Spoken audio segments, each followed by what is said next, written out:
All right, Detroit Pistons get it done versus the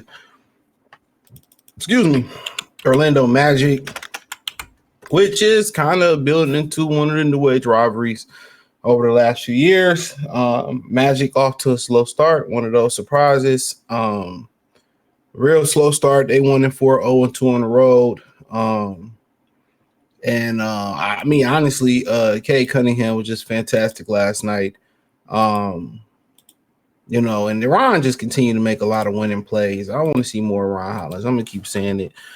A little shippy, it's everything a rivalry should be. And watching this game, I really think when you hear about this whole AI takeover, you hear about AI taking over and all this other stuff. I think we're at the point where,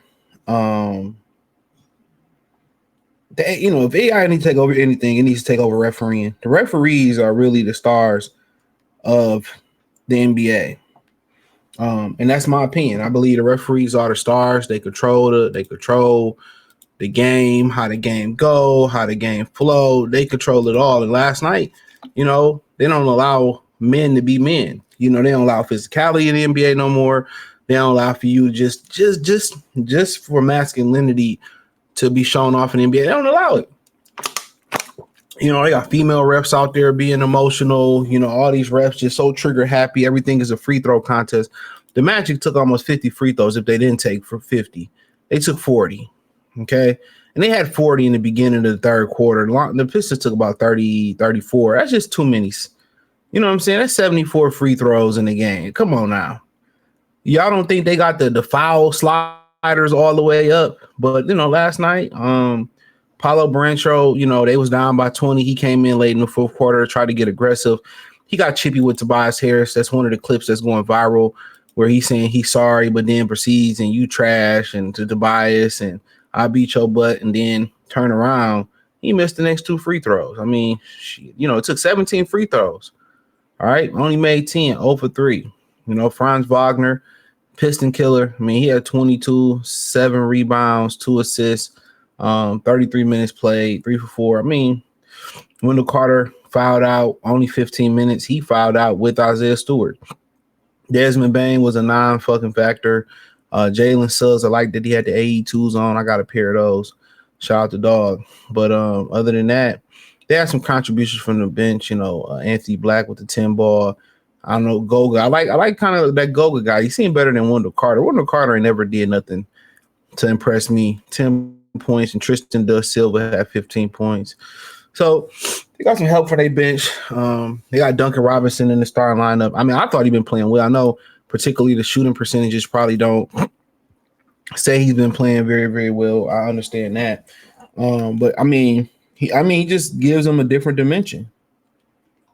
He gives them a different dimension. His ability to, stretch it out to the 3-point line. I mean, it is fantastic. I mean, the way, you shoot it, you just feel like it's going in. Even though if it don't go in, you just feel like, man, this shit about to go in. And he was 4 for 6 last night from 3, 15 points.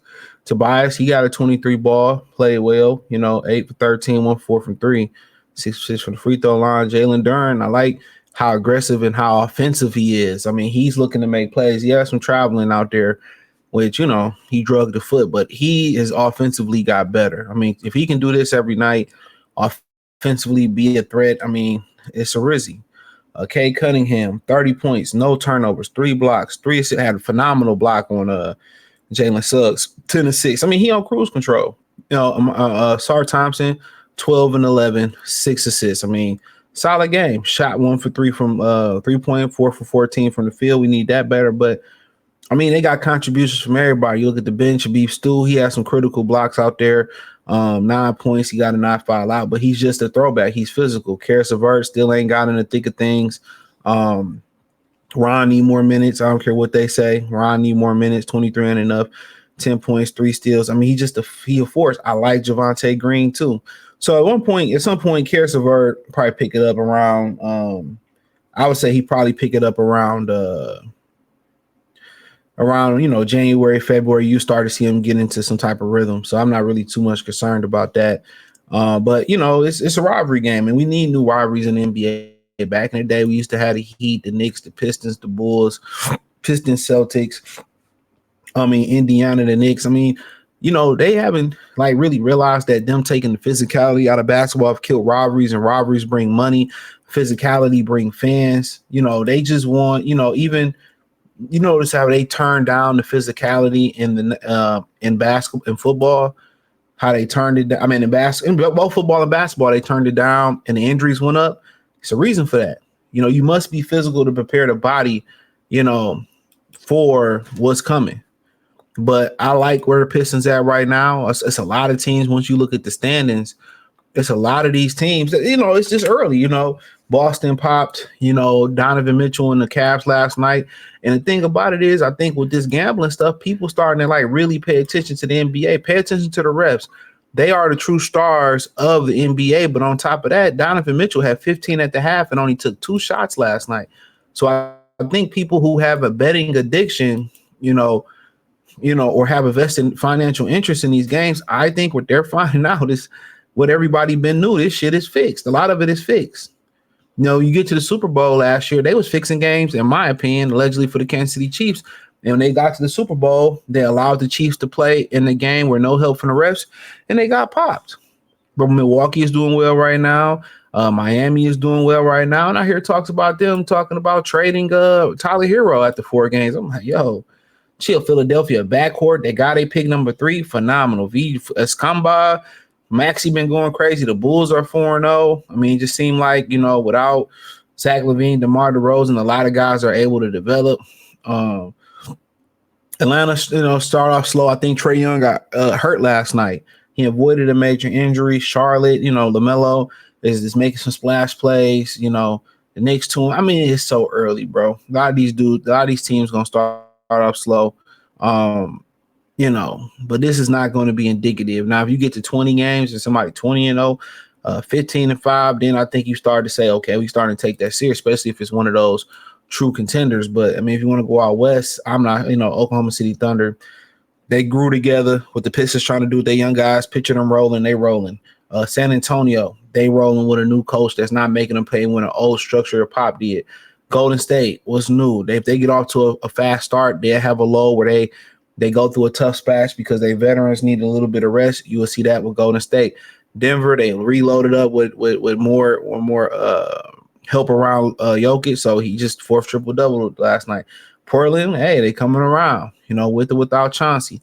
Memphis, I ain't really been watching them. Los Angeles Lakers, no LeBron, no Luka, but they got Austin Reeves, 50 ball, and he dropped the 40 ball with a game winner over Minnesota. Minnesota out Anthony Edwards. Houston, I'm not really concerned about these teams for the most part. Think they'll figure it out. Minnesota figure it out. Dallas will figure it out as they get healthy. I think Cooper flagged down, Kyrie still down. Phoenix, I may be more concerned about them. Houston, not concerned. Clippers, they just old. Talk to me around All-Star break about them. Utah, we'll see. Could be a fire to the Lakers. They're going to make sure they're there in the end. But ultimately, I like where the Pistons at right now. Let me know what you girls and guys think. Check out the post-game reaction playlist. And Cade is just so it's just effortless watching Cade play. Even when he take it up again. You know who Cade remind me of? And y'all gonna never heard this before. He reminds me of Nas. He reminds me of Nas the way he played the game. Like Nas is just one of those rappers that he just coasts. Like when he rapping, he just coasts.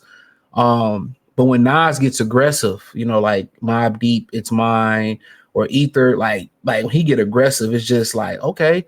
Like you think he in his final gear, but he take it up to the 10th to 12th gear. It's like they remind me of those guys that they make it look effortless. You know what I'm saying? Like Eric Dickerson was an effortless runner.